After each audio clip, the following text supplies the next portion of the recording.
General exception IPC के under defined है। तो जनरल एक्सेप्शन एक डिफेंस की तरह काम करता है कोई भी ऑफेंस के लिए, चाहे वो आईपीसी में हो या फिर किसी भी एक्ट जहाँ पे कोई भी ऑफेंस डिफाइंड है।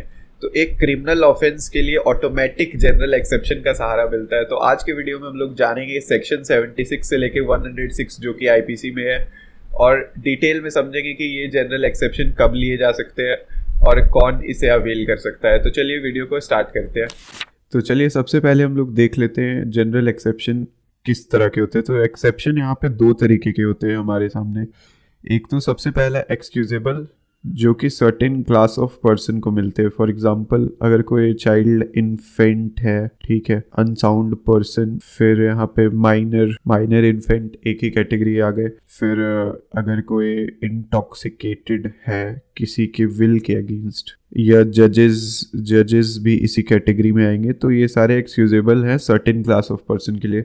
अब जस्टिफिएबल अंडर सर्टेन सर्कमस्टांसेस में कौन कौन से आएंगे? तो प्राइवेट डिफेंस का अगर है तो वो इसी में आता है।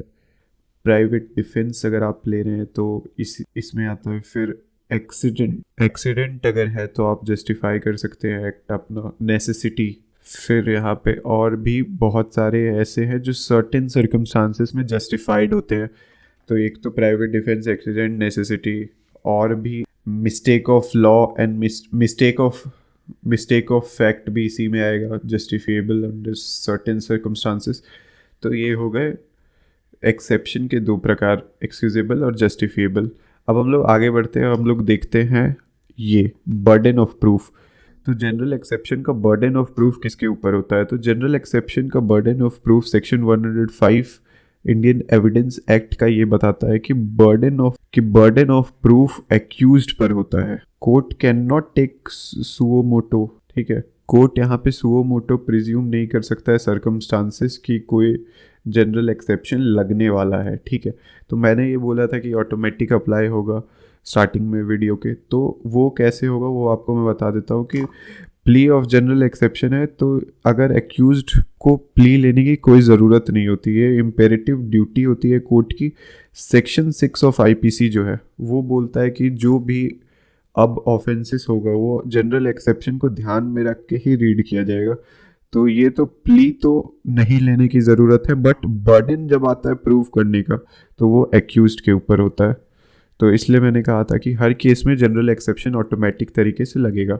अब स्टैंडर्ड ऑफ प्रूफ क्या होगा, कितने तरीके से क्या स्टैंडर्ड होगा उस प्रूफ करने का? तो दो तरीका है। अगर किसी को भी अपना ऑफेंस उसने किया है, उससे को लग रहा है कि ये जनरल एक्सेप्शन की कैटेगरी में फॉल करता है, तो दो तरीका है। एक तो bye positive and direct evidence, और सेकेंड है by creating a doubt in the prosecution story.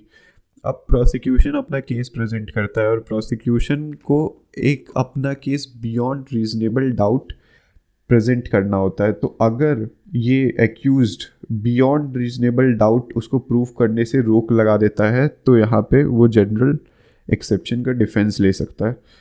तो अब हम लोग बढ़ते हैं mistake of fact and mistake of law की तरफ। तो ये सेक्शन 76 और 79 में आएगा। तो इसका बहुत ही इम्पॉर्टेंट मैक्सिम है, इग्नोरेंशिया फैक्टी दोत एग्जीक्यूट, इग्नोरेंशिया जुरिस नॉन एग्जीक्यूट। इसका मतलब है ignorance of fact is an excuse but ignorance of law is not an excuse. तो सेक्शन 76 और 79 बात करता है मिस्टेक ऑफ फैक्ट की। तो सेक्शन 76 हम लोग देख लेते हैं। सेक्शन 76 ये बात करता है act done by person bound और by mistake of fact believing himself bound by law. तो यहाँ पे कोई भी ऑफेंस वैसा नहीं होगा जो कि अगर किसी इंसान को बाय मिस्टेक ऑफ फैक्ट लगता है कि वो उससे बाउंड है, अगर वो गुड फेथ में ये बिलीव करता है कि वो उस लॉ से बाउंड है। फॉर एग्जांपल यहाँ पे एक इलस्ट्रेशन में बताया गया कि एक सोल्जर है जो फायर करता है मॉब पे अपने सुपीरियर ऑफिसर के ऑर्डर पे। तो यहाँ पे ए ने कोई भी ऑफेंस नहीं कमिट किया है, ठीक है। फिर similarly A, an officer of court of justice, being ordered by that court to arrest Y, and after due inquiry believing Z to be Y, arrest Z, A has committed no offense। तो ये दो illustration से हमें clear पता चलता है कि यहाँ पे अगर किसी को बाय मिस्टेक ऑफ फैक्ट ये लगता है कि वो बाउंड बाय लॉ है ये करने से, तो वहाँ पे वो मिस्टेक जनरल एक्सेप्शन में आएगा। ये जैसे एक एग्जांपल को हम लोग समझते हैं फिगर के थ्रू, ये ए पर्सन है, ठीक है, इसको ऑर्डर किया गया है कि वाई को अरेस्ट किया जाए, बट ये अरेस्ट करके ले आता है जेड को, वाई को जेड से कंफ्यूज हो जाता है। तो यहाँ पे ए ने कोई ऑफेंस नहीं किया है क्योंकि ये वैलिड मिस्टेक ऑफ फैक्ट था, इसने गुड फेथ में किया है। तो अब हम लोग सेक्शन 79 देख लेते हैं। सेक्शन 79 कहता है कि act done by person justified और by mistake of fact believing himself justified by law.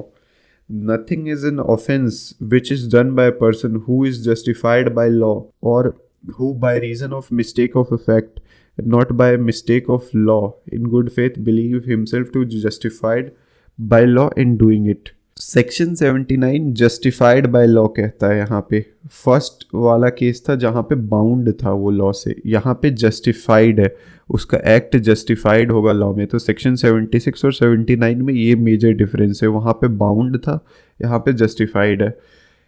तो इसका इलस्ट्रेशन हम लोग देख लेते हैं कि तो यहाँ पे अगर ए को लगता है कि जेड मर्डर करने वाला है और वो जेड को अरेस्ट कर लेता है, लेकिन असल में सिचुएशन कुछ ऐसा होता है जो वो मर्डर नहीं अपना सेल्फ डिफेंस कर रहा होता है, तो वहाँ पे वो ऑफेंस नहीं होगा।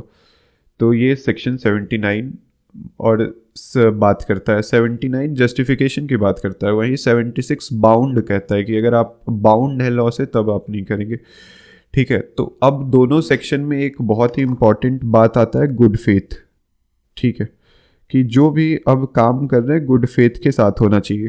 तो गुड फेथ कहाँ पे डिफाइन किया गया है? सेक्शन 52 में गुड फेथ डिफाइन किया गया कि सेक्शन 52 बताता है गुड फेथ क्या है।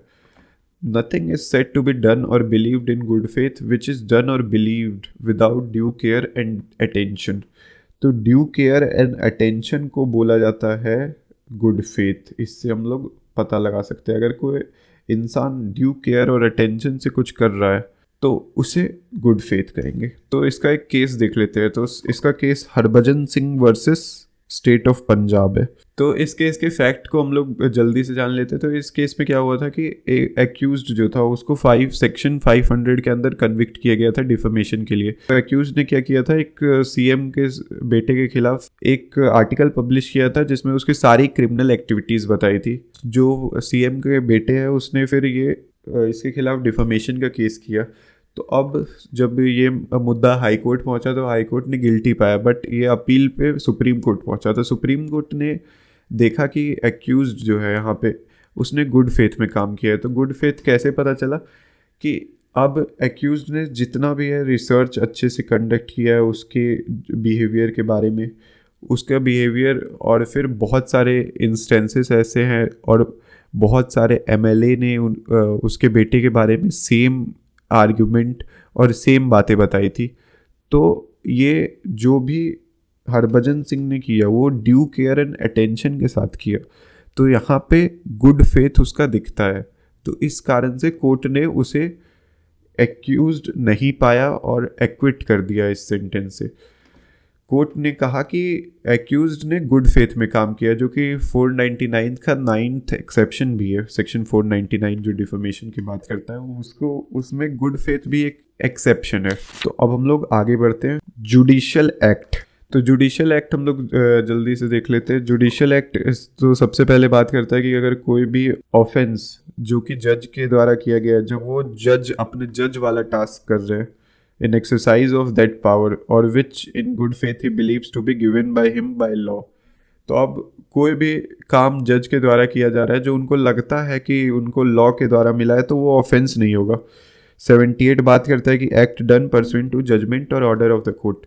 तो अगर किसी भी इंसान को ये लगता है कि वो कोर्ट के आदेश पे कुछ काम कर रहा है, ठीक है, अगर किसी पर्सन को कोर्ट ने बोला है कि आप एक समन डिलीवर करके आओ इस घर में, और उसे लग रहा है कि ये रीजनेबल स्टेप उठाने होंगे तो वो कर सकता है। Nothing which is done in pursuance of और which is warranted by judgment और order of a court of justice, ठीक है। तो यही सेम बात करता है कि अगर कोई भी एक्ट किया जाता है जो किसी कोर्ट के जजमेंट या आदेश का पालन करने के लिए है तो वो ऑफेंस नहीं होगा। तो सेक्शन 77 78 सिंपली ये बात करता है। तो हम लोग देख लेते हैं कि सेक्शन 77 और 78 में जज कौन है। ये जज कौन कौन से होंगे, सिर्फ कोर्ट में बैठने वाले जज होंगे या फिर एग्जीक्यूटिव मजिस्ट्रेट भी होंगे, डीएम भी होंगे जो कि कभी कभी कोर्ट अपना लगाते हैं, क्या पंचायत होगा, पंचायत के जज।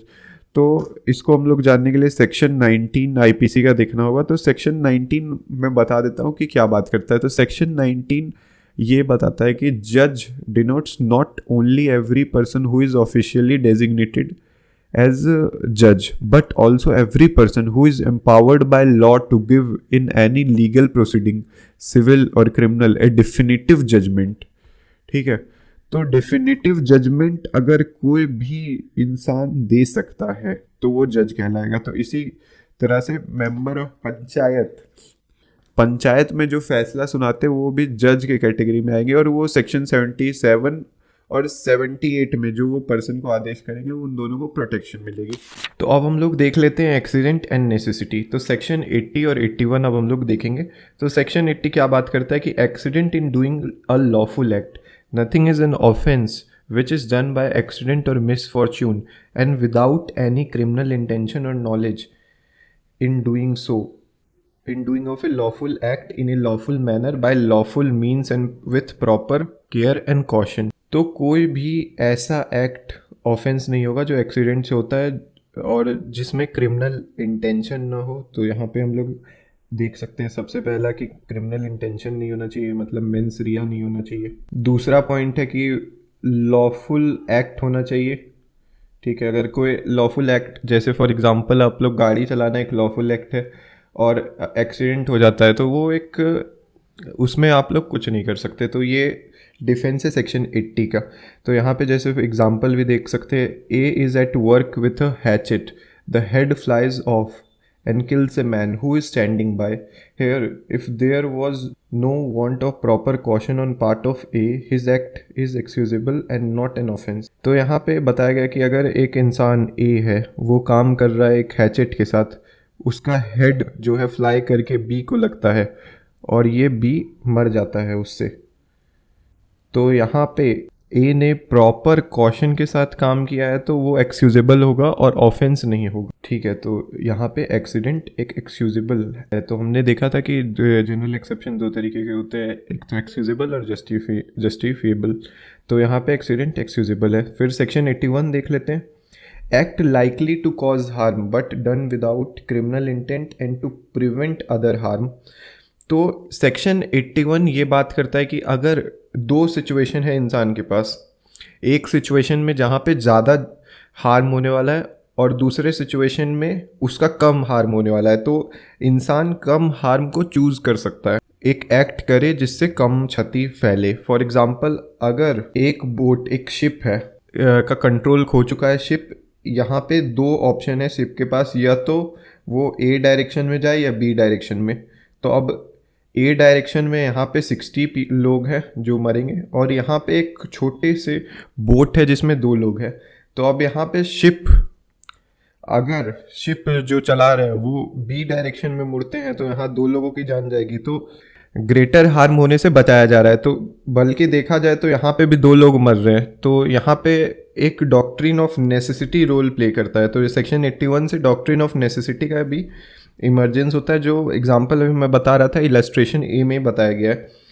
तो बट यहाँ पे इंटेंशन नहीं होना चाहिए किसी को मारने का, क्रिमिनल इंटेंशन नहीं, वो एक हार्म हो रहा था उससे बचने के लिए दूसरे को हार्म कर रहे, दूसरा छोटा हार्म कर रहे हैं। यहाँ पे बी में बैठे 2 लोगों को मारने का इंटेंशन नहीं है, अगर वो इंटेंशन के साथ जा रहे तो यहाँ पे डॉक्ट्रिन ऑफ नेसेसिटी या फिर सेक्शन 81 का डिफेंस नहीं लिया जा सकता है। इसका लीगल मैक्सिम हम लोग देख लेते हैं। क्वो नेसेसिटास नॉन हैबिट लीजिम, नेसेसिटी नोज नो लॉ। अब नेसेसिटी के सामने लॉ क्या ही करेगा, जब इंसान के पास एक ऐसा सिचुएशन होता है जब वो खुद चूज कर सकता है कि एक ज़्यादा बड़ा एविल करे या फिर एक छोटा सा एविल करे, तो उसके पास ये फुल डिसीजन होता है कि वो क्या कर सकता है। तो इस केस में लॉ सेक्शन 81 एम्पावर करता है कि वो मतलब गलत इंटेंशन से नहीं हो, वहाँ पे इसका इंटेंशन सही होना चाहिए। तो ये 2 मैक्सिम है, नेसेसिटास विंसिट लीजिम, नेसेसिटी ओवरकम्स द लॉ। तो ये 2 मैक्सिम है नेसेसिटी के। इसका एक बहुत ही फेमस केस है R versus Dudley and Stephens. तो इस केस में क्या हुआ था, एक शिप थी जिससे कुछ लोग अलग हो गए थे स्टॉर्म के कारण और वो एक लाइफ सेवर बोट में थे, तो उनके पास कुछ दिनों का खाना बचा था, खाना ख़त्म हो गया। तो शिप में बैठे दो लोग, डुडली एंड स्टीफन, ने डिसाइड किया कि ये कैबिन बॉय जो कि माइनर था, इंसान स्टार्व करके मरने ही वाला था। तो डुडली एंड स्टीफनसन ने सोचा कि सब मर रहे हैं, उससे अच्छा है कि हम दोनों बच जाए। तो क्या हुआ कि इन लोगों ने प्लान करके इसको मारा और फिर इसका खून वगैरह पी के जैसे तैसे सरवाइव किए कुछ दिनों के बाद एक शिप आता है जो इनको बचा के ले जाता है। तो अब जैसे ये पहुंचते हैं लैंड पे, ये लोग को ट्रायल करवाया जाता है, तो इनको पनिश किया जाता है। यहाँ पे डॉक्ट्रिन ऑफ नेसेसिटी यहाँ पे नहीं लग रहा है। यहाँ पे क्या रीजनिंग दी जाती है कि self preservation is not an absolute necessity. यहाँ पे एक अगर पर्सन जैसे चूज इन ये लोग थे तो कोई भी मर सकता था, एक केबिन बॉय ही क्यों मर रहा है? तो आप किसी को चूज करके नहीं मार सकते। Self preservation is not an absolute necessity. आप अपने आप को बचाने के लिए किसी को मार नहीं सकते। फर्स्ट प्रिंसिपल ये लेट डाउन किया गया था। फिर सेकेंड प्रिंसिपल था no person has a right to take another life to preserve his own. अपना लाइफ बचाने के लिए किसी और का जान नहीं लिया जा सकता है। Third, there is no necessity that justified homicide. तो अब यहाँ पे मर्डर को कोई भी चीज़ जस्टिफाई नहीं कर सकता है। तो ये था पूरा सेक्शन 80 और 81। अब हम लोग आगे बढ़ते हैं इन्फेंसी। तो इन्फेंसी सेक्शन 82 और 83 में बताया गया है। हम लोग 82 देख लेते हैं। तो 82 में जो 7 ईयर से छोटा बच्चा है, 7 साल से कम उम्र का बच्चा है, उसके लिए कोई भी ऑफेंस सारा माफ है। सेकेंड है act of a child above 7 and under 12 year of immature understanding. तो उनके लिए भी nothing is an offense which is done by a child above the 7 year of age and under 12 who has not attained sufficient maturity of understanding to judge of the nature and consequences of his conduct on that occasion। तो अगर कोई 12 साल का भी बच्चा है, उसका उतना मैच्योरिटी ऑफ अंडरस्टैंडिंग नहीं है, तो उसको भी ये रिलीफ दिया गया है।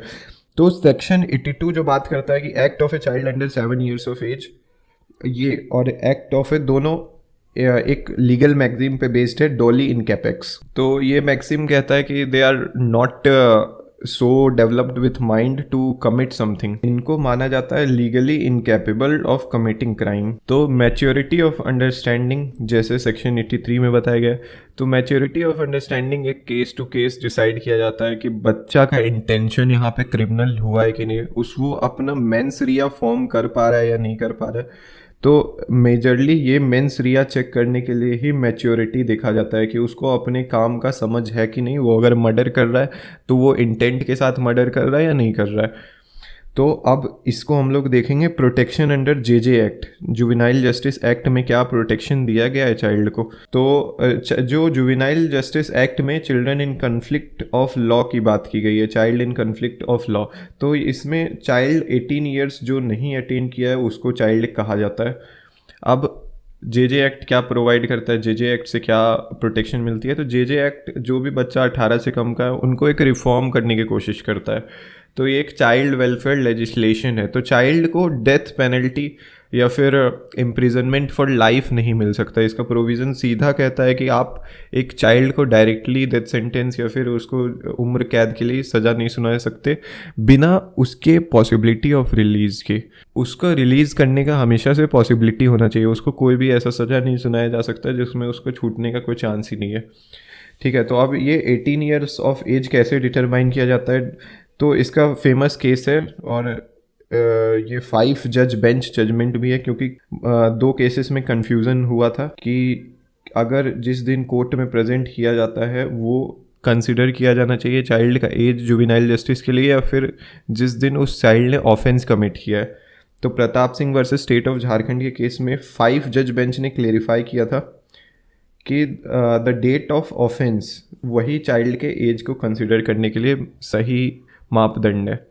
तो अब हम लोग आगे बढ़ते हैं इंसैनिटी। तो इंसैनिटी सेक्शन 84 में बताया गया। तो सेक्शन 84 जो है वो बात करता है act of a person of unsound mind. Nothing is an offence which is done by a person who at the time of doing it by reason of unsoundness of mind is incapable of knowing the nature of the act or that he is doing what is either wrong or contrary to law।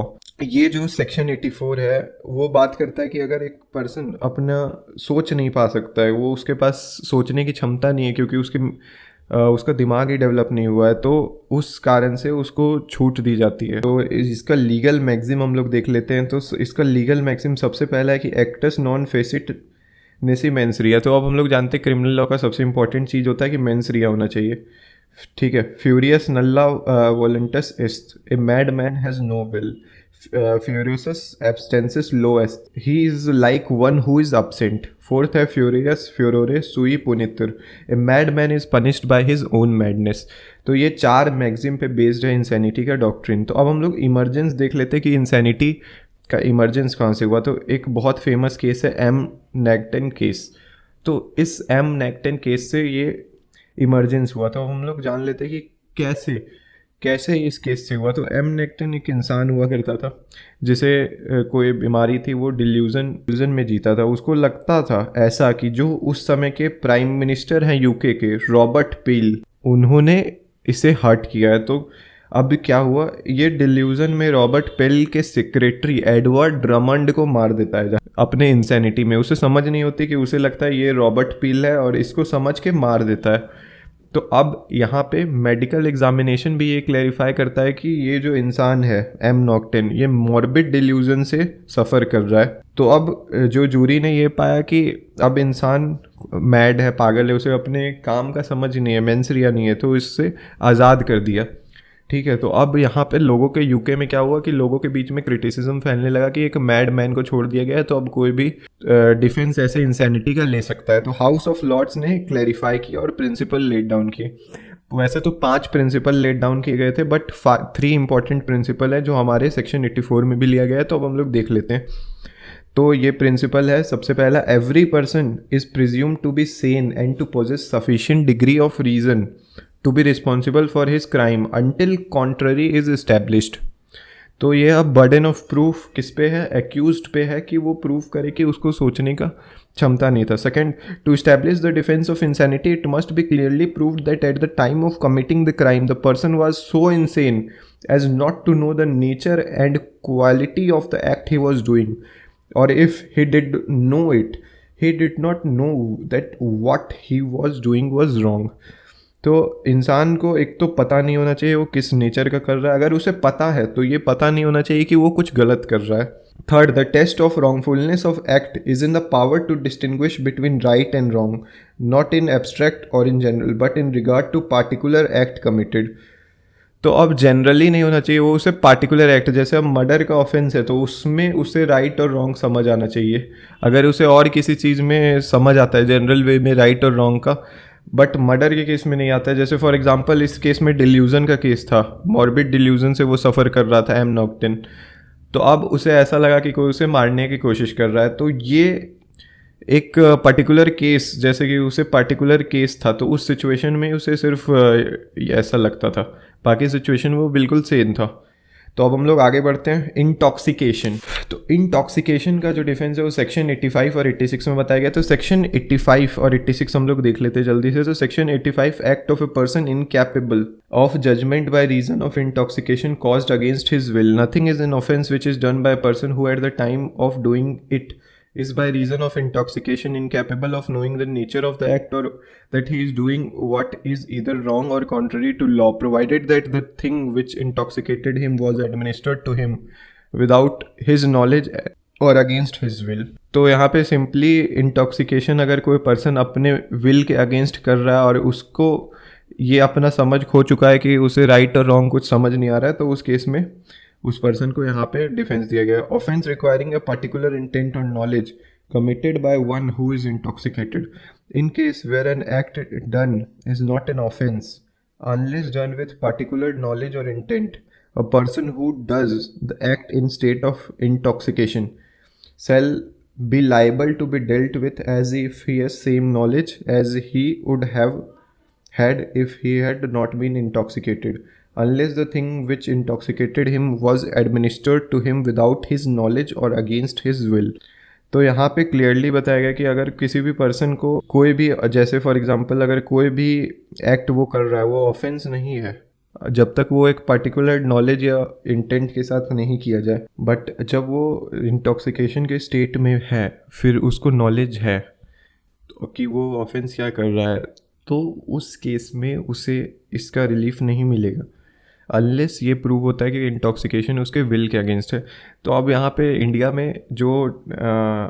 में दारू का बहुत ही ज़्यादा problem है। अब कोई alcohol P के ही ज़्यादातर क्रिमिनल्स एक्ट करते हैं कि क्योंकि अल्कोहल उनके माइंड के चेम्बर्स पे कब्जा कर लेता है, जिसके कारण वो लोग खुल के एकदम निडर बन के कोई भी ऑफेंस कर सकते हैं। तो इसलिए आंख बंद करके आप किसी भी इंटॉक्सिकेशन के केस में किसी को भी इसी तरह इतनी आसानी से छोड़ नहीं सकते कि अगर आपने इंटॉक्सिकेशन के स्टेट में कुछ कर रहे हैं आपका मेंसरिया तो होगा ही नहीं। यहाँ पे एक ही चीज़ इंपॉर्टेंट है कि अगेंस्ट हिज विल, अगर इंटॉक्सिकेशन हो भी रहा है तो उसके विल के अगेंस्ट होना चाहिए, तभी वो डिफेंस लिया जा सकता है। तो अब अगर विल के अगेंस्ट हो रहा है तो उसको प्रूव करना होगा कि आप मेरे विल के अगेंस्ट ये इंटॉक्सिकेशन हुआ है। तो चलिए अब हम लोग कंसेंट डिस्कस कर लेते हैं, जो कि सेक्शन 90 में डिफाइंड है। सेक्शन 90 में निगेटिव टर्म में कंसेंट डिफाइंड है। तो क्या बोला गया है कि कंसेंट वो नहीं है जो कि एक पर्सन से फियर ऑफ इंजरी या फिर मिसकंसेप्शन ऑफ फैक्ट में लिया जाए। जो पर्सन उससे कंसेंट ले रहा है उसके पास ये रीज़न है बिलीव करने का कि ये जो मैं फैक्ट इससे ले रहा हूँ ये फियर या मिसकंसेप्शन में दे रहा है, ठीक है, तो वो एक वैलिड कंसेंट नहीं होगा। ये सेक्शन 19 बताता है।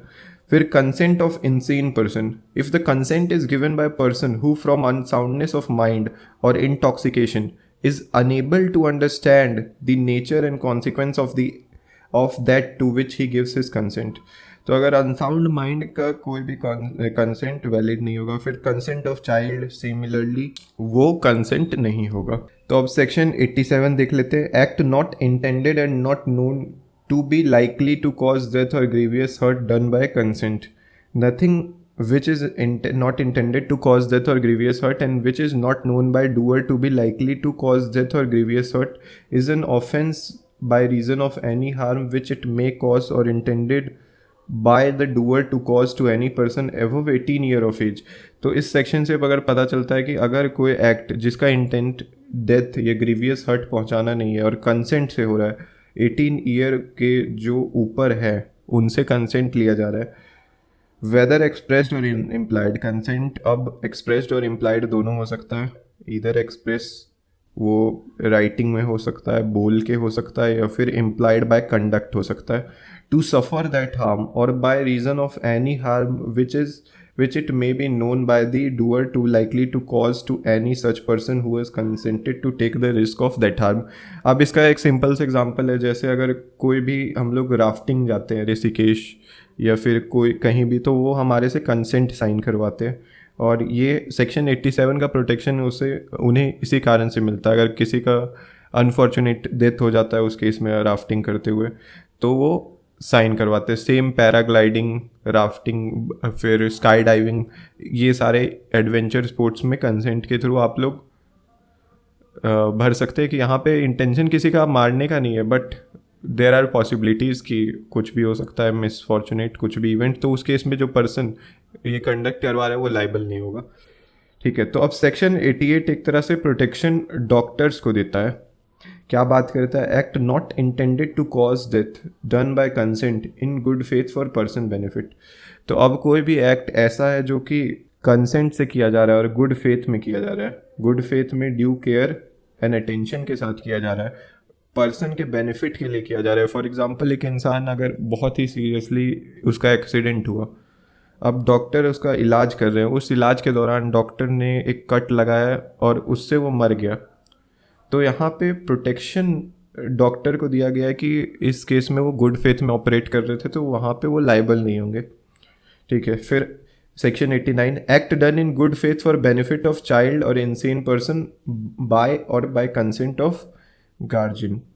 तो अब कोई भी 12 साल के अंडर के बच्चे या फिर अनसाउंड माइंड के लिए कंसेंट के द्वारा, किसका कंसेंट? गार्जियन या फिर अदर पर्सन जिनके पास लॉफुल चार्ज है, तो वो ऑफेंस नहीं होगा, ठीक है। लेकिन प्रोवाइडेड क्या है कि ऑफेंस कब कब नहीं होगा, लेकिन किस इस एक्सेप्शनल केसेस में होगा। सबसे पहला है कि इंटेंशनल कॉजिंग ऑफ डेथ या फिर अटेम्प्टिंग टू कॉज डेथ में नहीं होगा। ये वाला जो भी एग्जेम्पशन है अप्लाई। सेकेंड है कि that this exemption shall not extend to doing anything which the person doing it knows likely to cause death for any purpose other than preventing of death or grievous hurt or curing of grievous disease or infirmity। तो अब कोई ऐसा act नहीं करना है जिससे उस person का संभावना हो मरने का, तो ये नहीं करना है। थर्ड कि that this exception shall not extend to voluntary causing of grievous hurt और attempting to cause grievous hurt unless it be for the purpose of preventing death और ग्रीवियस हर्ट और for curing any grievous disease और infirmity. तो grievous hurt भी नहीं cause कर सकते unless वो उसके एडवांटेज के लिए हो। Fourthly shall not extend to abetment to any offence to committing of which it would not extend. तो अबेटमेंट के लिए भी यहाँ पे नहीं होगा। अबेटमेंट का मतलब होता है किसी भी ऑफेंस के लिए उकसाना। तो अब किसी भी चाइल्ड को ऐसे उकसाया जा रहा है किसी का मर्डर करने के लिए, ठीक है, तो वो इस सेक्शन के अंडर प्रोटेक्शन नहीं दिया गया कि गार्जियन के कंसेंट लेके किसी को मरवा देने का प्रोविज़न नहीं है। फिर exclusion of act which are offences independently of the harm caused. तो अब the exception in section 87, 88, 89 do not extend to act which are offences independently of any harm which they may cause or be intended to cause or be known to be likely to cause to the person giving the consent or on whose behalf the consent is given। तो यहाँ पे अब अगर कोई भी ऐसे चीज़ के लिए कंसेंट नहीं दे सकते जो खुद में ही ऑफेंस है। मिस कैरेज खुद में ही ऑफेंस है, तो अब वो कंसेंट के साथ भी किया जा रहा है तो कोई फ़र्क नहीं पड़ता, चाहे उसमें हार्म हो रहा हो या नहीं हो रहा है, वो इंडिपेंडेंट ऑफ एनी फैक्टर, वो एक खुद में ही ऑफेंस है। अब सेक्शन 92 देख लेते हैं। सेक्शन 92 बताया जाता है कि act done without consent and in good faith. अब कोई ऐसा हमेशा तो कंसेंट ले नहीं सकते, कुछ ऐसे एक्ट होंगे जो कि गुड फेथ में आप अगर कर रहे हो तो आपको प्रोटेक्शन मिलता है विदाउट अगर कंसेंट के भी कर रहे हैं, ये सेक्शन 92 बताता है। लेकिन फिर भी इसके कुछ एक्सेप्शन है। सबसे पहला कि आप इंटेंशनल डेथ नहीं कॉज कर सकते। सेकेंड कि कोई भी तरह का ग्रीवियस हर्ट नहीं हो सकता है, ठीक है, ऐसा कुछ नहीं होगा जिससे लाइकली टू कॉज डेथ, उसके मरने की संभावना हो। Thirdly this exception shall not extend to voluntary causing of hurt और attempting to cause hurt for any purpose other than preventing of death और हर्ट। फिर फोर्थ कि that this exception shall not extend to the abetment of any offence to committing of which offence it would not extend. तो ये सारे 4 exception है section 92 के। Otherwise आपका कोई भी गुड फेथ में किया गया काम उसको प्रोटेक्शन मिलेगा, बस इन 4 केसेस के अलावा। तो अब section 93 communication made in good faith. अब क्या होता है कि डॉक्टर आपको इन्फॉर्म करता है कि आपको एक सीरियस बीमारी है, ठीक है, इससे उनका इंटेंशन नहीं है कि आपको मार दे, बट आपको ये सुन के बहुत ही शौक लग जाता है कि मुझे एक बीमारी है, तो उससे डेथ हो जाती है अगर किसी भी पर्सन की। तो उस केस में अगर गुड फेथ के साथ ये कम्युनिकेशन मेड किया गया तो वहाँ पे उस पर्सन जिसने ये कम्युनिकेशन अपनी तरफ से बोला है वो लायबल नहीं होगा किसी भी ऑफेंस के लिए। तो ये था सेक्शन 93। अब हम लोग सेक्शन 94 देख लेते हैं जो कि है कंपल्शन। कंपल्शन मतलब किसी तरह उस पर्सन को दबाव में उससे काम करवाया जा रहा है। Act to which a person is compelled by threat, ठीक है, except murder and offences against state punishable with death. Nothing is an offence which is done by a person who is compelled to do it by threat which at the time of doing it reasonably cause the apprehension that instant death to that person will otherwise be the consequence, provided the person doing the act did not of his own accord or from a reasonable apprehension of harm to himself sort of instant death place himself in situation which he becomes subject to such constraint। तो अब murder और जो भी offences against state है उसको छोड़ के punishable with death अगर कोई भी पर्सन कंपल्शन में कर रहा है कि उसको थ्रेट है, रीजनेबल एप्रीहेंशन है कि इंस्टेंट डेथ का, तो वो ऑफेंस नहीं कहलाएगा, प्रोवाइडेड क्या है कि वो अपने आप को, पर्सन जो है अपने आप को इस सिचुएशन में खुद से नहीं डाल रहा है, ठीक है। तो एक्सप्लेनेशन 1 और एक्सप्लेनेशन 2 देख लेते हैं कि a person who of his own accord by or by reason of threat of being beaten joins a gang of dacoits knowing their character is not entitled to benefit of this exception on the ground of having been compelled by his associate to do anything that is offense by law। तो यहाँ पे ये offence होगा क्योंकि वो खुद से अब कोई काम कर रहा है। अब डकैत के साथ मिलके कोई काम करना डर से कि वो उसे मारेंगे नहीं करने पे, तो ये ऑफेंस है। फिर a person seized by gang of dacoits and forced by threat of instant death to do a thing which is an offense by law. For example, a smith compelled to take his tool and to force the door of a house for dacoit to enter and plunder it is entitled to benefit of this exception. तो अब अगर यहाँ पे किसी इंसान को Smith है, वो डोर वगैरह बनाता है, उसको एक डकैत आके कंपल्शन में ये बोलते हैं कि आप इस घर का दरवाज़ा तोड़ो, तो उस केस में प्रोटेक्शन मिलेगा सेक्शन 94 का। तो क्लियर है कि अगर आप कुछ अपने मर्जी से कर रहे हैं, फिर जहाँ पे आपके पास ऑप्शन है कि आप उससे बैक के आप 1 फुट पीछे आ सकते हैं और वहाँ पे आप पीछे नहीं आते, तो उस केस में आपको सेक्शन 94 का प्रोटेक्शन नहीं मिलेगा, कंपल्शन का। तो अब हम लोग आगे बढ़ते हैं सेक्शन 95। तो सेक्शन 95 ट्रिवियल एक्ट की बात करता है। तो ट्रिवियल एक्ट बहुत ही छोटा सा सेक्शन है, तो इस पर ज़्यादातर कोई ध्यान भी नहीं देता है। मतलब ये ऐसा है ना कि जो ऑफेंस है इसमें बहुत छोटा होता है, जिसमें कोर्ट को भी कोई मज़ा नहीं है ना, कोई इसमें बहुत ही ज़्यादा ड्राइनेस है। फॉर एग्जांपल अब डे टू डे लाइफ में चलते हैं रास्ते पे, तो किसी से भी टकराते हैं तो अब कोई केस करने लगेगा कि मेरे से कैसे टकरा गए, बैटरी असॉल्ट, तो वहाँ पे वो सारे एक्ट बहुत ही ट्रिवियल एक्ट है और वहाँ पे कोई हार्म नहीं, स्लाइट हार्म। अब मान लो एक खरोच के लिए आप किसी को केस तो नहीं करोगे, ठीक है, तो यही सेक्शन 95 प्रोटेक्शन देता है। अब कोई कर देता है केस तो उससे प्रोटेक्शन मिल रहा है, अब ये पर्सन क्लेम कर सकता है। तो ये लीगल मैक्सिम पे बेस्ड है कि डी मिनिमिस नॉन क्यूरेट लेक्स। इसका मतलब होता है कि law does not concern itself with trifles. Law को कोई मतलब नहीं है छोटी चीज़ों से। अब एक खरोच से आपको कुछ नहीं होने वाला, तो यही सेक्शन 95 बात करता है। तो अब हम लोग देख लेते हैं प्राइवेट डिफेंस। अब ये जो आखिरी पार्ट है जनरल एक्सेप्शन का, तो सबसे पहले प्राइवेट डिफेंस में कोई भी एक्ट किया जा रहा है तो वो ऑफेंस नहीं होगा, ठीक है। सेक्शन 96 ये बात करता है। तो अब सेक्शन 97 बात करता है कि प्राइवेट डिफेंस आप किस किस चीज़ का कर सकते हैं, एक तो बॉडी के और एक प्रॉपर्टी का, ठीक है। तो ये बात बताया गया कि अब बॉडी किसका किसका, अपना खुद का और body of any other person against any offence affecting the human body.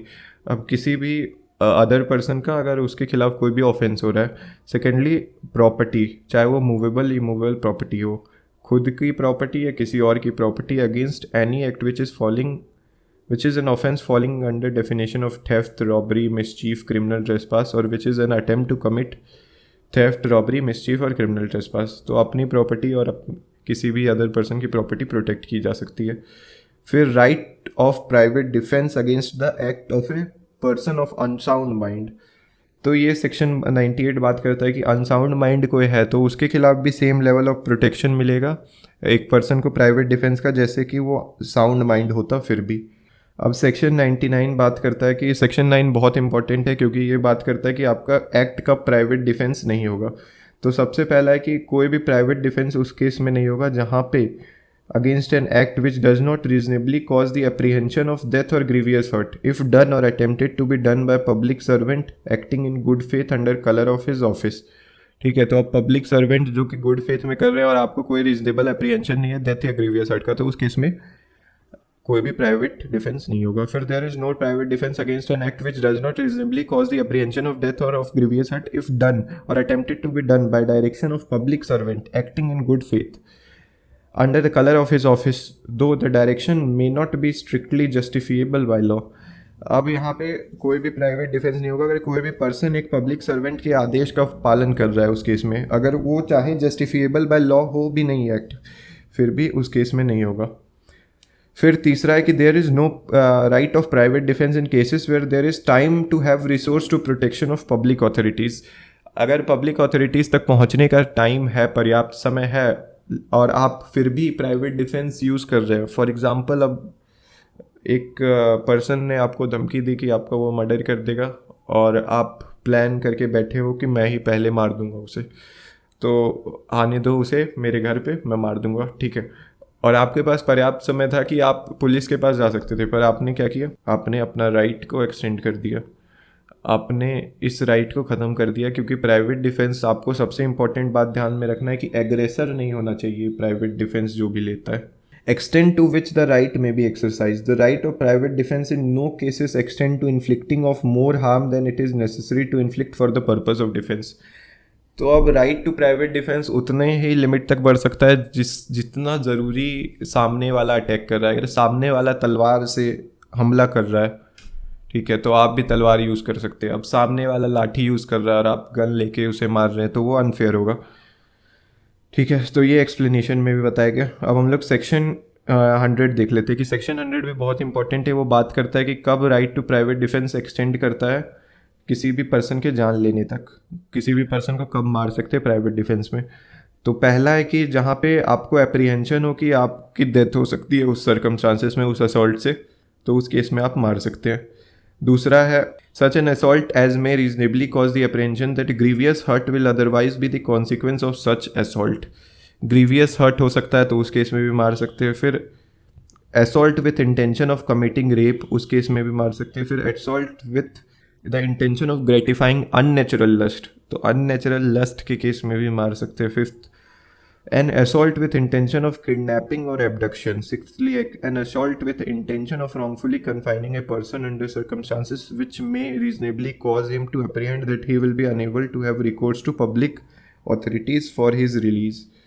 तो अब कोई पर्सन किसी भी ऐसे सर्कमस्टांस में डालता है जहाँ से निकलना पॉसिबल नहीं हो सकता, ना ही पब्लिक अथॉरिटीज़ तक पहुँचा जा सकता है। फिर seventhly, an act of throwing or administering acid or an attempt to throw or administer acid which may reasonably cause the apprehension that grievous hurt will otherwise be the consequence of such act. तो अब अगर grievous hurt होने के chances है acid के द्वारा, ठीक है, तो उस केस में भी एक पर्सन की डेथ हो सकती है। तो ये 7 रीज़न है, 6 रीज़न आईपीसी में पहले साथ, 7वां रीज़न ऐड किया गया। अब सेक्शन 101 बात करता है कि अब कब ये राइट डेथ से अलावा कोई भी अदर हार्म तक होता है, ठीक है। तो if the offence be not of any description enumerated in last preceding section, तो अब 100 सेक्शन 100 में ये जो 6-7 पॉइंट बताए गए, इसके अलावा कोई भी अगर असॉल्ट या किसी भी तरह का कुछ भी एक्ट होता है, ठीक है, तो उस केस में अब पर्सन के पास राइट नहीं है कि वो किसी की जान ले सकता है प्राइवेट डिफेंस में। अब सेक्शन 102 बात करता है कि कमेंसमेंट और कंटिन्यूएंस कब तक होता है। तो जैसे राइट टू प्राइवेट डिफेंस तब स्टार्ट होता है जैसे reasonable apprehension of death to body arise होता है, वैसे ही, और ख़त्म हो जाता है जब तक एप्रीहेंशन ख़त्म हो जाएगा, और जब तक एप्रीहेंशन है तब तक राइट टू प्राइवेट डिफेंस इंसान का बरकरार है। अब सेक्शन 103 हम लोग देख लेते हैं। ये प्रॉपर्टी की बात करता है कि राइट टू प्राइवेट डिफेंस कब प्रॉपर्टी के केस में डेथ के कगार तक पहुंच सकता है, किस किस ऑफेंस के लिए। तो सबसे पहले robbery, house breaking by night, mischief by fire committed on any building, tent और वेसल विच बिल्डिंग, टेंट और vessel is used as human dwelling और as a place for custody of property. Fourthly, theft, mischief or house trespass under any circumstances that may reasonably cause apprehension that death or grievous hurt will be consequence if such right of private defense is not exercised। तो ये 4 point बताए गए हैं private defence के लिए कि इन चारों cases में प्रॉपर्टी को बचाने के लिए जान ली जा सकती है एक पर्सन की।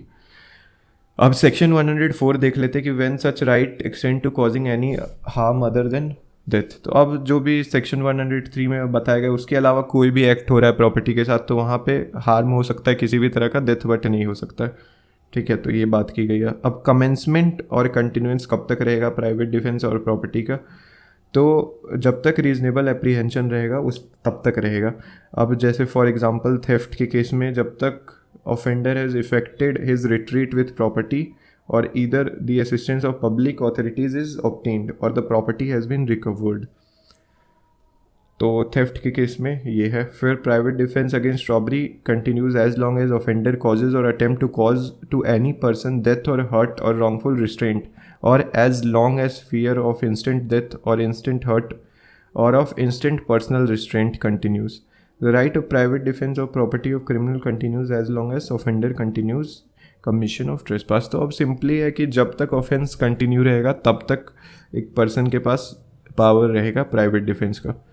अब यहाँ पे सेक्शन 106 बात करता है कि अब किसी इनोसेंट पर्सन की जान चली जाती है, ठीक है, अपने आप प्राइवेट डिफेंस में, तो क्या मिलेगा प्रोटेक्शन प्राइवेट डिफेंस का। तो सेक्शन 106 यही बात करता है कि if the exercise of private defence against the assault which reasonably causes the apprehension of death the defender be situated that he cannot effectually exercise the right without risk of harm to innocent person. His right of private defense extend to running of that risk.